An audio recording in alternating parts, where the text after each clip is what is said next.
Pastor مبارک کو mic دے دیجیے. Pastor Mubarak please پڑھیے گا. پاسٹر مبارک کو مائک دے دیجیے.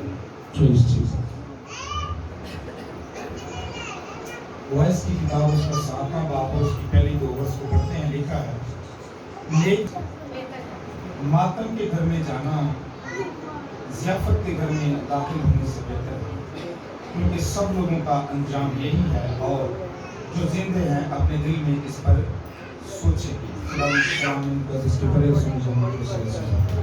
مقدس میں سے جو آج سلیمان نبی کی معرفت جو ہم نے کلام سنا ہے، جو ہماری زندگیوں تک کلام پہنچا ہے، وہ یہ ہے کہ نیک نامی بیش بہا اتر سے میں نے پہلے بھی کچھ کہا ہے. آمین. اس بات پہ قائم رہنا ہے. نیک نامی بیش بہا اتر سے بہتر ہے، اور مرنے کا دن پیدا ہونے کے دن سے بہتر ہے. نیک نامی. اب عطر آپ کتنے پیسوں کا خریدتے ہیں؟ کتنا مہنگا عطر خریدتے ہیں؟ اس کی خوشبو کتنی دیر کے لیے ہوتی ہے؟ 1 گھنٹے کے لیے، 2 گھنٹے کے لیے، پورے دن کے لیے، 2 دن کے لیے، ہفتے کے لیے، مہینے کے لیے اس کی خوشبو اڑ جاتی ہے. پھر ہم دوبارہ سپرے کرتے ہیں، دوبارہ سے لگاتے ہیں، اور پھر دوبارہ خوشبو آتی ہے. لیکن کلام مقدس یہ فرماتا ہے نیک نامی جو ہے نا وہ بیش بہا عطر سے بہتر ہے. یعنی کہ آپ جو اچھے کام کرتے ہیں، آپ جو نیک کام کرتے ہیں، آپ جو گڈ کام کرتے ہیں، آپ جو کسی کے ساتھ بھلائی کرتے ہیں، آپ جو کسی کی مدد کرتے ہیں، آپ جو کچھ بھی اچھے کام کرتے ہیں، وہ آپ کے ہمیشہ یاد رہتے ہیں. آمین. برے کام بھی یاد رہتے ہیں، لیکن نیک نامی جو ہے نا، جو نیک کام ہے وہ آپ کے ہمیشہ یاد رہتے ہیں، کیونکہ وہ کام آپ کے کتاب حیات میں، اور کتاب حیات میں لکھے ہوئے کام کبھی مٹتے نہیں ہیں. آمین. تو جب آپ نیک کام کریں گے، اچھے کام کریں گے، آپ جب اپنا کام، اپنے جو بھی کردار ہے، جب آپ کتاب حیات میں لکھوا لیں گے تو وہ کبھی مٹیں گے نہیں، اور وہ آپ کے ہمیشہ یاد رہیں گے.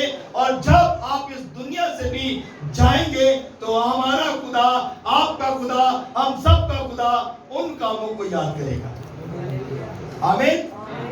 تو میرے عزیزو، اسی لیے لکھا گیا کہ مرنے کا دن جو ہے نا وہ پیدا ہونے کے دن سے بہتر ہے. جب انسان پیدا ہوتا ہے تو گناہ میں پیدا ہوتا ہے، ایسے ہی ہے. جب انسان پیدا ہوتا ہے تو وہ گناہ میں پیدا ہوتا ہے، اور جب تک جیتا ہے وہ گناہ کرتا ہی رہتا ہے. اس کا کھاتا کبھی بند نہیں ہوتا، کچھ نہ کچھ وہ کرتے رہتا ہے. کبھی ماں کے ساتھ لڑائی کر لی، کبھی باپ کے ساتھ لڑائی کر لی، کبھی بھائی کے ساتھ، کبھی بہن کے ساتھ، کبھی کسی رشتہ دار کے ساتھ، کبھی کسی رشتہ دار کے ساتھ.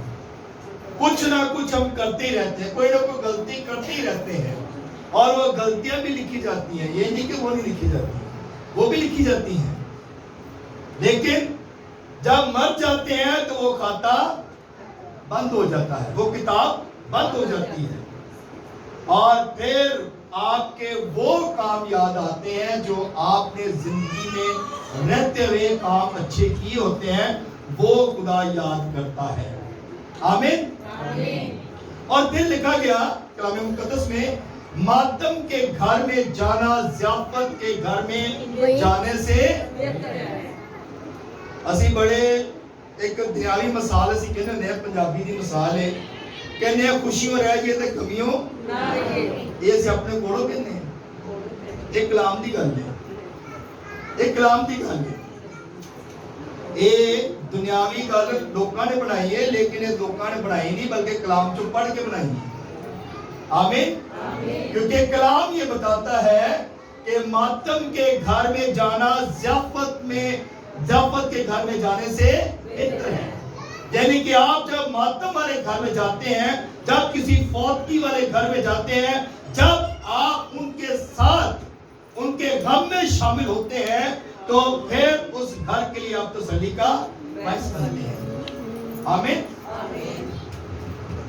جب تسلی کا باعث بنتے ہیں, جب آپ ان کے ساتھ روتے ہیں, آنسو بہاتے ہیں, تو آپ بھی کہتے ہیں ہم آپ کے دکھ میں برابر کے شریک ہیں, شامل ہیں. اس لیے جو ضیافت والا گھر ہے اس میں جا کر ہم روتے نہیں ہیں, آنسو نہیں بہاتے, لیکن آنسو اس وقت بہاتے ہیں جب ہم شادی کرتے ہیں اور ہمارا کوئی عزیز بچھڑ گیا ہوتا ہے تو ہم اس کو یاد کر کے آنسو بہاتے ہیں کہ آج اس کی ضرورت ہے. بیٹی کی شادی ہو رہی ہوتی ہے, باپ کی ضرورت پڑتی ہے. بیٹے کی شادی ہوتی ہے تو باپ کی ضرورت پڑتی ہے, ماں کی ضرورت پڑتی ہے. اس وقت آنسو نکلتے ہیں کیونکہ یہ ایسے رشتے ہیں جو ہم بھول نہیں سکتے. یہ ایسے رشتے ہیں جن کو جھٹلایا نہیں جا سکتا. یہ ایسے رشتے ہیں جن سے کبھی بھی ہم انکار نہیں کر سکتے.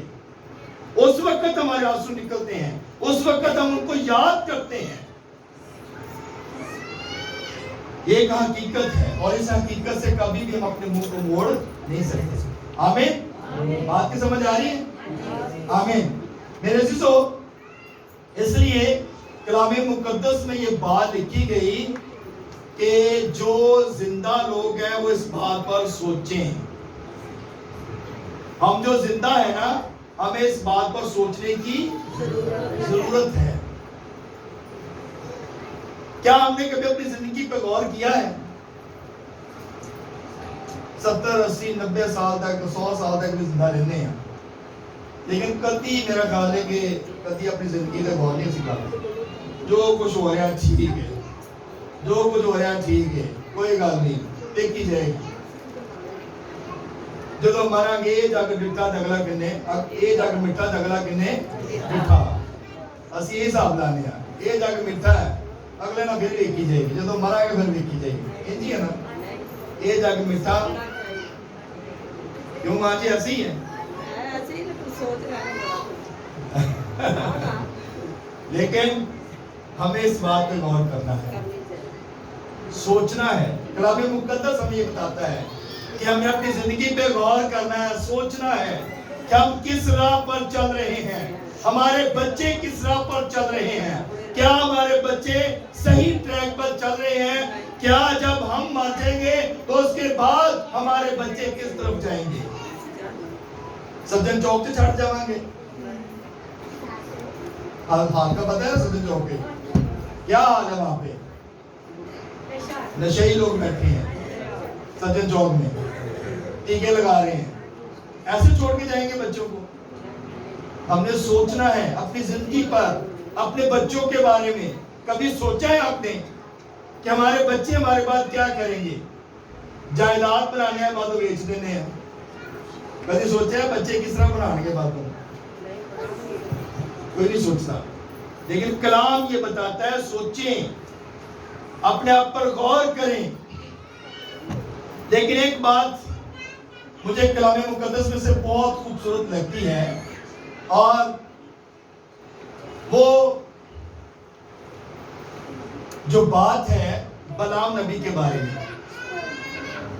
بلعام نبی اپنے دل کی خواہش کا اظہار کرتا ہے, اور مجھے یہ انتہائی آیت پسند ہے. وہ کہتے ہیں کاش میں صادقوں کی موت مروں. بلعام نبی کہتے ہیں کاش میں صادقوں کی موت مروں. کہنا مرنا تو نہیں بھائی پر میں صادقہ دی موت مروں. یہ ساڑھے اندر خواہش ہے کی کیڑے لوگ مرنا چاہتے ہیں صادقہ دی موت.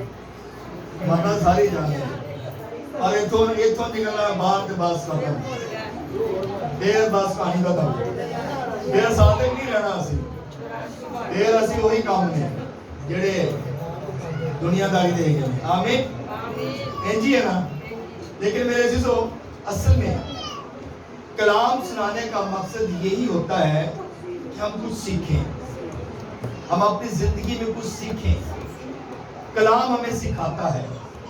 یہ نہ تو میرے الفاظ ہیں اور نہ ہی کسی اور پادری دے, نہ ہی کسی پوپ صاحب دے, نہ ہی کسی بشپ دے, نہ ہی کسی بڑے سکولر دے. بلکہ یہ اس کے الفاظ ہیں جو بادشاہوں کا بادشاہ ہے.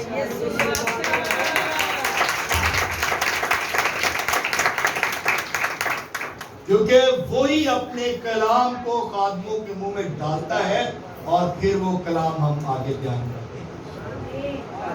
اور یہی کلام خدا نے اپنے بندہ بلعام کے منہ میں ڈالا اور پھر اس نے کہا کاش میں ساتھیوں کی موت مروں. تو جب ہمارے اندر بھی یہ ڈیزائر ہوگی تو ہم ضرور برکت پائیں گے, ہماری زندگیاں ضرور تبدیل ہو جائیں گی, ہم ضرور ایک اچھے انسان بن جائیں گے. بزرگ چراغ کی ایک بہت بڑی خوبصورت بات تھی کہ اس کو جب بھی کبھی کسی نے بھی بلایا نا وہ فوراً اس کے ساتھ چل پڑا ہے. یہ خوبصورت بات تھی اس کے اندر. کہیں پر بھی اسے بلایا گیا, کہیں پر بھی اس کو کہا گیا نا کہ آپ ہمارے ساتھ چلیں, تو وہ اس نے یہ نہیں دیکھا کہ رات ہے یا کیا ٹائم ہو گیا ہے, وہ اس کے ساتھ چلا ہے, وہ گیا ہے وہاں پر. یہ اس کی خوبصورتی تھی. تو میرے عزیزو دیکھیں, کوئی بھی یہ نہیں کہہ سکتا کہ میں بڑا پاک ہوں. انسان دنیا میں رہتے ہوئے سب کوئی نہ کوئی غلطی کرتے ہیں, اور اگر ہمارے بزرگ نے بھی غلطیاں کی ہیں تو لیکن اس کی اچھی بات یہ تھی کہ وہ لوگوں کے ساتھ چلتے تھے. یہ اس کی اچھی بات تھی, اور اچھی بات کو فالو کرنے کی ضرورت ہے. آمین. تو ہم اچھی باتوں کو پیچھے چھوڑ دیتے ہیں اور نیگیٹو باتوں کو آگے لے آتے ہیں. اسی چنگیاں ہی نہیں گلا نہیں ایسا ہی, لیکن ہم اچھی باتوں کو چھوڑ دیتے ہیں اور بری باتوں کو سامنے کر دیتے ہیں. نہیں ہوتے کیا بھی خرابی سے, کیا بھی خرابی سے بھئی اپنے والے دیکھو ساڑھے چ کنیاں خرابیاں اسی اپنے والے کدی غور نہیں کرتے کہ ساڑھے چ کنیاں خرابیاں ہیں, لیکن اسی اگلے بندے جو ضرور یہ وہی گل جی اپنی اک چ شتیر تے دوسرے دی اک چ تنکا بھی دیکھ کے برداشت نہیں ہوتا. انجی ہے نا. مگر میرے عزیزو جو لوگ اس بات کو جان گئے نا, جو سمجھ گئے ہیں, وہ دفتر پاتے ہیں. آمین. 5 منٹ اور دیکھیں گے, اس کے بعد پھر ہم کلام کو وائنڈ اپ کریں گے. تھک تو نہیں گئے؟ اگر تھک گئے ہیں تو پھر آمین. آمین. اچھا ایک اور بات کلام مقدس میں لکھی ہے, عبرانیوں کا خط اگر پڑھتے ہیں نا آپ, تو اس کا 9 باب اور اس کی 17ویں آیت میں لکھا ہے انسان کا مرنا جو ہے وہ مقرر ہے. انسان کا مرنا جو ہے وہ مقرر ہے, اس بات سے کوئی بھی بھاگ نہیں سکتا. اور بائبل مقدس اس بات کا بیان کرتی ہے کہ سب سے جو زیادہ عمر ہوئی ہے نا وہ متوسیلہ کی ہے, 969 سال, اور اس کے بعد 930 سال آدم کی, اور اس کے بعد پھر کم ہوتے پھر کا ہوتی گئی, اور اب 60 سے 70 اور بڑی قوت طاقت ہوئے تو پھر 80 سال یا بڑے ہی 80 روحانی ہوئی تو پھر شاید 90-100 سال یا 110 یا 120 سال تک اسی جانے ہیں. تو جدو اسی 60 نو کراس کر رہے ہیں اسی کہتے اسی بڑی ساری عمر ہو گئی. آمین. ایسے ہی ہے نا, اسی کہتے ہیں بڑی, پر وہ بھی گوڈیاں گٹے تو رہ گئے ہونے ہیں, کدی گوڈیاں چ درد کدی کتے درد کدی کتے درد, لیکن اسی کہتے ہیں کہ نہیں ساری اتنی عمر ہو گئی ہے پر اسی ٹھیک ہاں. لیکن یہ خدا کا شکر ہے کہ اچھی بات ہے کہ آپ خدا کے ساتھ چلتے ہیں اور خدا ہمیشہ ہماری مدد کرتا ہے. ایک سٹوری کے ساتھ کلام کو وائنڈ اپ کریں گے اور اس کے بعد پھر ہم خدا کے کلام پر جو ہے اس کو کلوز کریں گے. لوکا رسول کی انجیل, آپ بائبل کتنے لوگ پڑھتے ہیں؟ یقیناً سب کے گھر میں بائبل تو ہوگی, پڑھنے والے کاٹی ہوں گے. بائبل سب کے گھر میں ہے لیکن پڑھنے والے کاٹ نہیں, اور پڑھے لکھے بھی لوگ ہیں, پڑھے لکھے لوگ بھی ہیں, مجھے یہ بھی پتہ ہے پڑھے لکھے لوگ ہیں, بائبل ہی ہے لیکن پڑھنے کا ٹائم نہیں ہے. مگر ایک بات میں بتاتا ہوں کہ لوکا رسول کی انجیل اگر آپ پڑھتے ہیں اس کا 16واں باب, اس میں ایک امیر اور غریب آدمی کا بڑا ہی بیان بتایا گیا ہے. امیر آدمی بڑی اچھی لباس پہنتا ہے, بڑا خوبصورت ویل گڈ رہتا ہے, اور غریب آدمی, غریب لازر جس کا نام دیا گیا, اور اس کے جسم کے اندر زخم ہے اور وہ کیا کرتا ہے؟ آرزو کرتا ہے کہ میں اس امیر آدمی کے میز سے جو ٹکڑے گرتے ہیں یہ میں کھاؤں اور اپنا پیٹ بھروں۔ اور جب وہ اپنا، یہ بھی خواہش ہے نا اس کی، ایک اور خواہش ہم نے پہلے دیکھی ہے غلام نبی کی، وہ کہتا ہے کاش میں ساتھوں کی موت مروں، یہ بھی خواہش ہے، اور وہ کہتا ہے کاش کہ ٹکڑے گرے اور میں اپنا پیٹ ان سے بھروں۔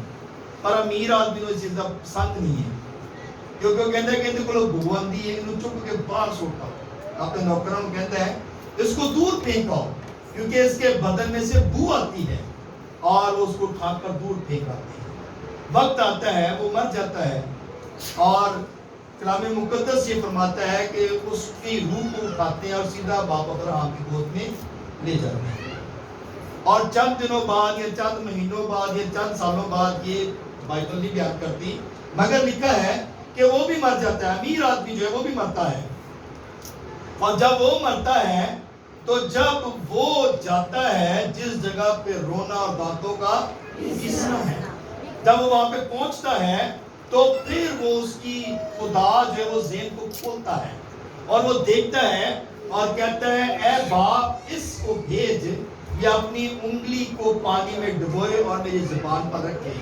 یہ بھی اپنی خواہش کا اظہار کر رہے ہیں، پہلے غریب آدمی کی خواہش تھی اور اب اس کی خواہش ہے، اور وہ جب خواہش کا اظہار کرتا ہے تو کہتا ہے اپنی انگلی کو ڈبوئے اور میری زبان پر رکھے تاکہ میری زبان تر ہو جائے۔ تو جب وہ خواہش ظاہر کرتا ہے اور باپ ابراہیم یہ کہتا ہے کہ تیرے اور اس کے درمیان میں ایک بہت بڑا گڑھا ہے، نہ تو ادھر آ سکتا ہے نہ یہ اس طرف جا سکتا ہے۔ ہاللیلویہ۔ تو میرے عزیزو، اب وہ پھر اپنی ایک اور خواہش کا اظہار کرتا ہے، کہتا ہے باپ اسے بھیج، میرے 5 بھائی اور بھی ہیں، جا کر ان کو کلام سنائے، ان کو بتائے کہ اوپر کیا ہوتا ہے، اوپر کیا سین ہے، کیا منظر ہے، کس طرح کی زندگی ہے، وہ جا کر بتائے۔ مگر باپ اسے کہتا ہے، باپ ابراہیم یہ بات کہتا ہے کہ ان کے پاس نبی ہیں، ان کے پاس خدا کا کلام ہے، ان کے پاس پادری صاحبان ہیں، ان کے پاس خدا کے لوگ ہیں، ان کی سنیں اور اپنی زندگیوں کو درست کریں۔ اور آج پادری صاحبان، خدا کے لوگ آپ تک خدا کے کلام کو پہنچا رہے ہیں، اور خدا کے لوگ اپنا کام پورا کر رہے ہیں۔ اگر خدا کے لوگ کام پورا نہیں کریں گے تو ان کے لیے بھی وہی دروازے کھلے ہیں جہاں پر رونا اور دانتوں کا پیسنا ہے۔ مگر خدا کے لوگ جب اپنا کام پورا کریں گے تو پھر دوسروں کے لیے جو ہے وہ پھر بات وہی ہے، رونا اور دانتوں کا پیسنا۔ اگر کلام پر غور نہیں کریں گے، اگر کلام پر عمل نہیں کریں گے تو پھر ہمارے لیے دروازے کھلے ہیں۔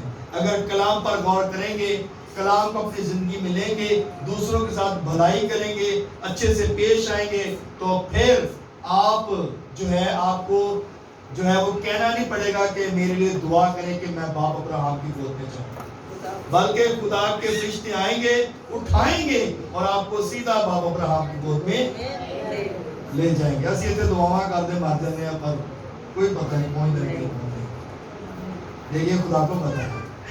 آمین۔